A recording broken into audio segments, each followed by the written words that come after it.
तो hi guys, कैसे हो आप लोग। उम्मीद करता हूँ आप सब लोग अच्छे होंगे। तो इंडिया में ऑफिशियली डीमन स्लेयर की मूवी जो है वो रिलीज हो चुकी है, जिसका नाम है Demon Slayer to the Swordsmith Village. लेकिन मैं इसे मूवी नहीं कहूंगा, रैदर इसे मूवी कहना एक मिसलीडिंग होगा, क्योंकि ये मूवी नहीं है। ये सीजन 2 के जो लास्ट के 2 एपिसोड है, never give up and no matter how many lives, and season 3 का जो पहला एपिसोड है जिसका नाम है समवन्स ड्रीम, जो कि 1 घंटे का है लेकिन फील होता है सिर्फ 20 मिनट का। ये इन तीनों एपिसोड का कंपाइलेशन है।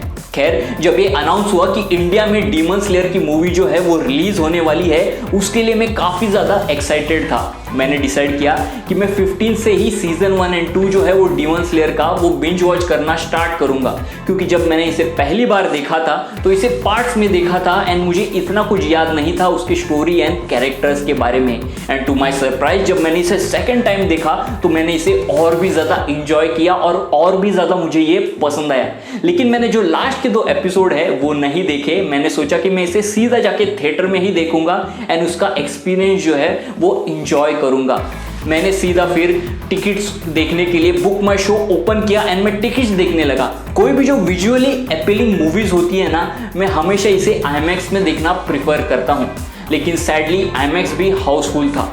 लेकिन मैं काफ़ी ज़्यादा हाइप्ड हो चुका था, पंप्ड हो चुका था एंड मुझे कुछ भी करके उस दिन मूवी देखनी ही थी। इसलिए मैं टिकट्स फिर भी देखने लगा no matter what. And luckily मुझे पास के ही थिएटर में, मेरे जो घर के पास है, वहाँ पे टिकट्स मिल गए। अब मैं काफ़ी ज़्यादा एक्साइटेड था मूवी देखने के लिए। लेकिन it was my one of the biggest mistake. तो मेरा मूवी देखने का एक्सपीरियंस कुछ ऐसा था कि मैं जिस थिएटर में मूवी देखने गया था वहाँ पे टोटल 20 लोग थे। मूवी स्टार्ट हुई एंड गाना प्ले होना चालू हुआ एंड उस गाने में पुराने एपिसोड के कुछ ग्लिम्स थे। मतलब एक तरह से वो एक रिकैप था पुराने एपिसोड का। तो मुझे लगा कि नाइस, जिन लोगों को एपिसोड रिवॉच करने का मौका नहीं मिला होगा तो उनके लिए ये अच्छा होगा। लेकिन उसके बाद जो कांड पे कांड हुए, मतलब जैसे ही एपिसोड प्ले होना स्टार्ट हुआ तो मैंने नोटिस किया कि जो एपिसोड है उनको जूम इन किया हुआ है, जिसके कारण ऊपर की साइड एंड नीचे के कुछ साइड जो है वो कट चुकी है, जिसके कारण सबटाइटल जो है वो हमें दिख ही नहीं रहे थे। उसके बाद मुझे लगा कि लास्ट के जो 2 एपिसोड है वो ठीक है, समहाउ मैं मैनेज कर लूंगा। लेकिन सीजन 3 का क्या, उसके बारे में तो मुझे कुछ पता नहीं है, कुछ समझेगा भी नहीं। मेरा तो फिर भी ठीक है, लेकिन जो बाकी के लोग हैं जिन्होंने कुछ देखा ही नहीं है, उनको तो कुछ घंटा समझ में आएगा भी नहीं। बस थोड़ा बहुत एपिसोड के जो फाइट्स है वो लोग इंजॉय कर पाएंगे। लेकिन थैंकफुली एपिसोड खत्म होने से पहले मेरे साथ जो ऑडियंस में कुछ भले लोग थे, उन्होंने जाके मैनेजर को कंप्लेंट की, जिसके बाद उन्होंने एपिसोड को जाके जूम आउट किया, जिसके बाद जो सबटाइटल्स है वो हमें दिखने लगे। लेकिन अब इशू ये था कि जो टीवी स्क्रीन का रेशियो होता है, हमें उसी रेशियो पे बड़े पर्दे पर दिख रहा था। मतलब ऐसा लग रहा था कि हम टीवी स्क्रीन ही देख रहे हैं लेकिन बड़े पर्दे पर। यही नहीं, अभी और सुनिए। और जो एपिसोड है उसका जो इंट्रो एंड आउट्रो है वो भी नहीं काटा गया था। मतलब दोनों एपिसोड के 2-2 बार हमें इंट्रो एंड आउट्रो देखने पड़े। मतलब डीमन स्लेयर के जो प्रोड्यूसर है उन्होंने एडिट करने में कोई मेहनत की ही नहीं। लास्ट के जो 2 एपिसोड है सीजन 2 के एंड सीजन 3 का जो 1 एपिसोड है वो ऐसे ही चिपका के भेज दिया मूवी रिलीज करने के लिए कि भाई जाओ खुश रहो।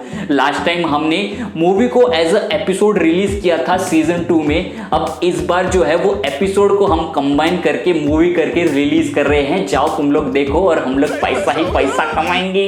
इस मूवी को ए सर्टिफिकेट मिला है लिटरली एक सीन के लिए, जो कि सिर्फ 10 सेकंड का है, जिसमें एक एडल्ट जोक है एंड एक कैरेक्टर जो है वो पूल से निकल कर बाहर आता है, जिसमें कुछ ज्यादा दिखाई नहीं जाता। और ये मैं इसलिए कह रहा हूं क्योंकि जब मैं थिएटर में एंट्री करने वाला था तो वहां पे जो एक काउंटर पे आदमी था तो उसने मुझे देखकर बोला कि भैया एडल्ट फिल्म है, एडल्ट। और ये सुनने के बाद और उसके एक्सप्रेशन देखने के बाद मुझे लगा कि भाई इस मूवी में कुछ ऐसा होगा जिसे देखकर मेरी जो है वो होश उड़ जाएंगे, जिस कारण से उसने मुझे ये 2 बार बोला।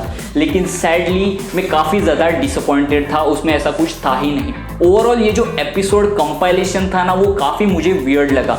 मतलब यूजुअली स्टोरी स्ट्रक्चर में क्या होता है कि पहले जो है सेटअप होता है, फिर उसके बाद ड्रामा होता है, कॉमेडी होती है एंड एंड में जो है वो एक्शन होता है। लेकिन यहाँ पे उल्टा था। यहाँ पे हम लोग पहले पीक एक्शन देख लेते हैं एंड उसके बाद सीजन 3 का एक होलसम एपिसोड प्ले होने लगता है, जिसमें थोड़ा सेटअप चल रहा होता है, थोड़ी कॉमेडी है एंड फिर वो एंड हो जाता है। लेकिन इन सब के बावजूद भी, इन सब कांड के बावजूद, इन सब मुश्किलों के बावजूद भी मैंने ये मूवी जो है वो एंजॉय की, क्योंकि ये फर्स्ट टाइम था कि मैं कोई एनिमे जो है किसी थिएटर में जाके एक्सपीरियंस कर रहा हूँ।